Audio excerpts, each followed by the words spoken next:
There is a saying that everybody has one good book in them. I believe that, and I believe that it's usually that person's life story, but it's really contingent on how well they can put it together to get it out of them in whatever medium, but especially when it comes to writing. You have great authors of history like Charles Williams, who wrote incredible, mechanically incredible prose, but whose stories were not all that enjoyable, in my opinion. You have on the other extreme, Kurt Vonnegut, who is a genius when it comes to ideas. And don't get me wrong, he's got his own voice and turn of phrase, and it's amazing. But in a mechanical sense, he's nowhere near the writer that Charles Williams was. So a lot of this is contingent on our ability to be able to comprehend our own life story in a way that we're able to retell it with all of the important twists and turns, the developments, the things we learned, being able to put that into words and to put it out there in a proper way. To wit, not too many months ago, I did a review on the documentary introducing Selma Blair. I was blown away by that documentary. Today, I want to talk about her book, her autobiography, 2022, Selma Blair, Mean Baby.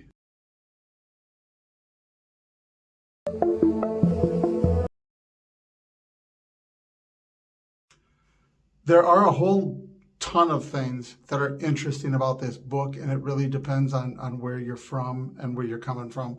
I grew up in Michigan. She begins with her early life growing up in Michigan. Really interesting to me. I grew up not too far away from where she did in Southfield and other areas around Detroit. I've driven by the Cranbrook School that she mentions in the autobiography. So that's kind of interesting that we're not LA, we're not New York. We don't have a lot of stories that are sort of set here, especially someone famous's life story. It is not always chronological, which makes sense. To me, it would be almost impossible to sit down and write only chronologically your life story. There's too many epochs, eras. There's too many changes of scenery or settings. Like to capture my home life through the 80s and 90s and how that interacted with high school and with college, I would really have to be like high school, college, my family life. It'd be really hard to get the whole thing in a direct chronological order and make sense in terms of what you're trying to say about each place, setting, group of people, group of friends, ambition. It's really interesting that early on she's told that she will be a writer, and she ends up becoming an actress, and she was never like a leading lady, always in these ensemble casts where you have several of those young stars of the 90s and so forth. But her writing ability is incredible.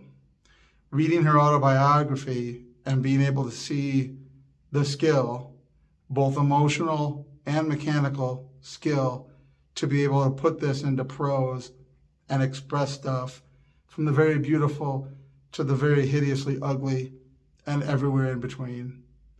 I like the documentary that I watched before the book came out. The incredible thing about it that's going to be a part of her legacy long term is being able to so openly invite people into her life. In that documentary, not so much into the suffering so that there's sympathy or pity, but to be able to live that with her. You watch it and you can't help feeling like you're one of her friends because of the way she's open and just puts it out there for you to experience it with her. The book does that, but it does it over a much longer period of time, telling the whole life story from childhood. It really reads like it's a great lifetime testimonial to talk about the struggles of your youth, the good things of your youth, your childhood, things you did which embarrassed you. We've all got things that haunt us from elementary school that even if we don't think of them all the time, something reminds us of it and we're still embarrassed. Or there's always these things that make up who we are over the long haul, and that she would put this stuff in the book in this form to invite us to know it, to read it and experience it. her life then becomes something intimately part of the historical record. It's a lot of reason why I started making vlogs. Like the internet never forgets. Someday, maybe this will be stored somewhere. Maybe all of the dumb videos I made about sci-fi films will be stored somewhere. Maybe it will mean something to somebody, but it isn't lost once it's in this. This is our new congressional library card catalog sort of thing. And for her to put this book, and I have it in digital form, but to have this written, to have this in libraries and in books and then digitally, to have the documentary, that this chronicle of this one woman's life and her struggles, her illness, her childhood, discovering her illness, her struggles with alcoholism, which me as a recovering alcoholic, man, did that hit home. Like I've been there, I've done that. It was like sitting in an AA meeting with Selma Blair and being like, yeah, I did that. Well, I've done things just like that. Didn't, but I could see myself doing it. And knowing what that feels like, and that shame and that deflation of ego and that absolute sickness of body, mind, and soul when you're in the midst of that, to be able to hear that from her and relate to that, it's an incredible book. Her ability to write it speaks volumes as to, yes, she is a writer. Her willingness to share all that with us, like the documentary that accompanied, it makes you feel grateful that she was willing to tell you something. Again, it feels like a friend confiding something in you that brings you to a new level of friendship, except you don't really know her, you've never met her, she's a celebrity, never meet her, but that she's able to convey this through film and in writing is just astonishing.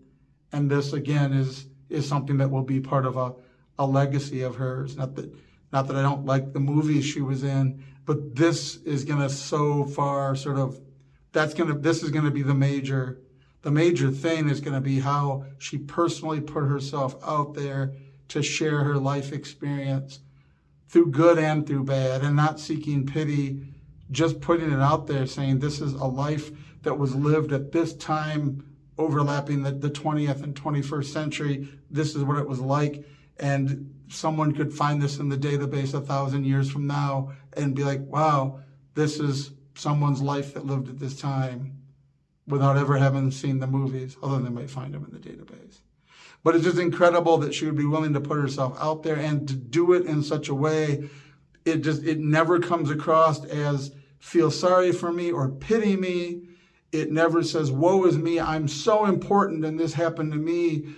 It's never, look at me, it's never ego driven. It just feels so, I hate to say authentic because that word gets overused, but it just feels so real and human and personal, like you're the individual hearing it, even though you're one of a million people that saw the film and read the book. It's just really well done. And it's one of those stories that totally out of my genre, but because I had seen the documentary, I had seen things she posted on Instagram, I kind of got pulled into it. As a science fiction and historical nerd, I'm reading a celebrity autobiography, and it's amazing because it is just a great story, and it's so great in a way that it's presented and put together and put out there. So I love it. I recommend it. I found it in Google Books. Find it anywhere. Mean Baby, Selma Blair, 2022.